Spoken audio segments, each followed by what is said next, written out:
પરમ ગુરુ કહે છે મારા 12 પંથ કયા? તો 12 આંગળ શ્વાસ,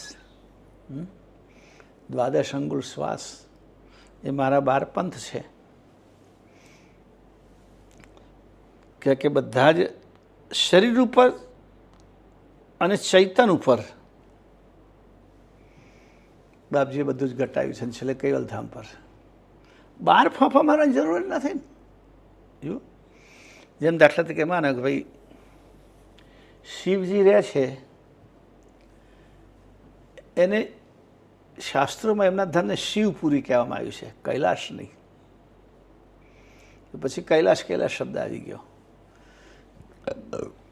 તો એ કૈલાસ ધામ અંતરિક્ષમાં છે, શિવપુરી. પણ એનું પ્રતીક તરીકે તિબેટમાં કૈલાસ લોકો ત્યાં જાય છે. હું ગયો 10-12 વખતે. લોકોની ભાવના હતી તે જતા હતા. ત્યાર પછી માનો કે ભાઈ સાકેતવાસ, સાકેત ધામ, તો રામનું ધામ કલ્પ્યું છે. પણ અહીંયા અયોધ્યા પાસે જ્યાં લક્ષ્મણજી સરજીજીમાં સમાયા હતા એ પ્રતીક તરીકે એને સાકેત ધામ માને છે. પછી ગૌલોક, જ્યાં કૃષ્ણ અને રાધા ગાયો સાથે છે, તો વૃંદાવન એના પ્રતીક તરીકે ગૌલોક માને છે. પણ બધું નાશવંત. દિવ્ય પરમગુરુ કહે છે આપણા શરીરમાં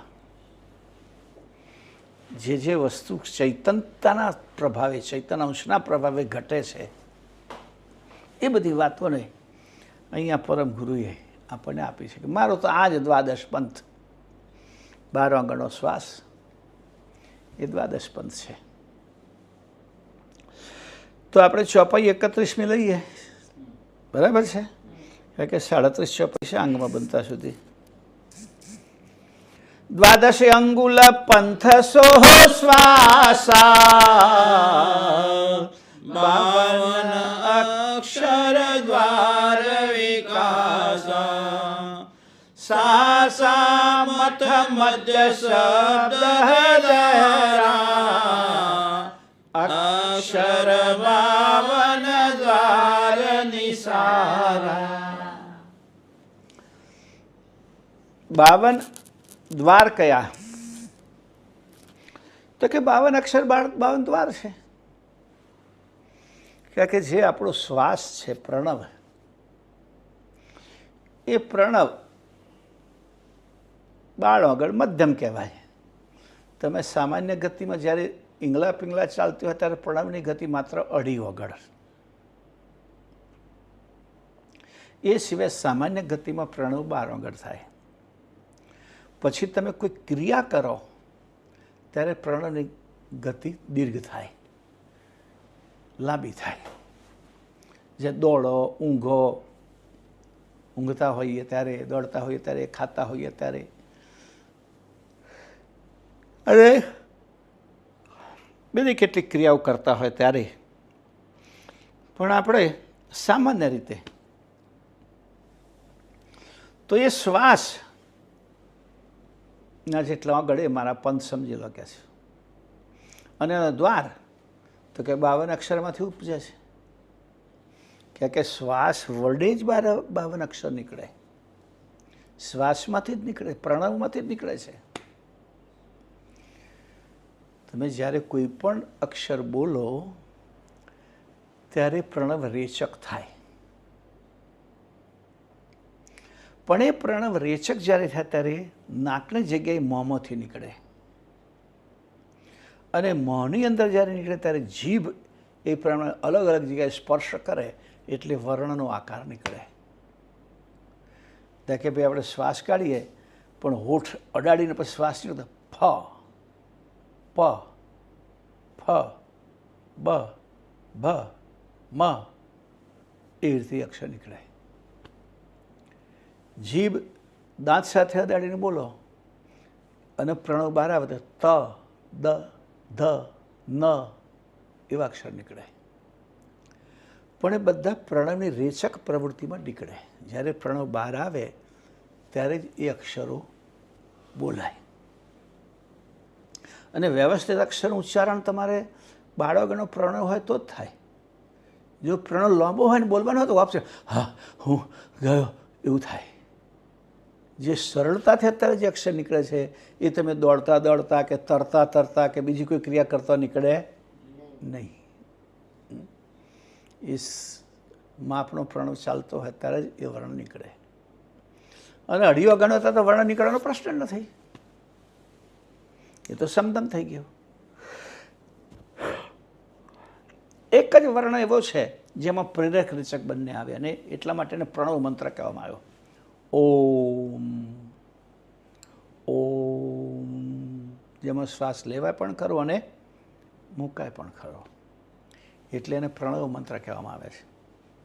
ખાલી ઓમ ઓમ એમ કરતા પ્રણવ થાય, પ્રાણાયામ થાય. એમ પ્રાણાયામ થાય આપણો. જેમ લોમ અનુલોમ પ્રાણાયામની કાલે વાત કરી હતી ને, એમાં આપણે પ્રાણાયામ થાય. ઓમ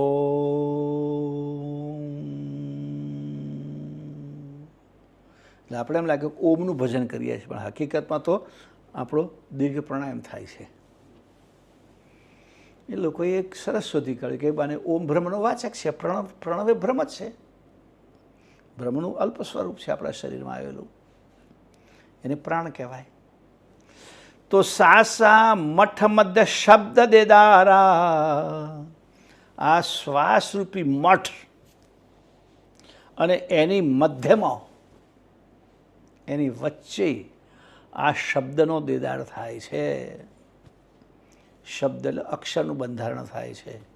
અક્ષર 52 દ્વાર નિસારા.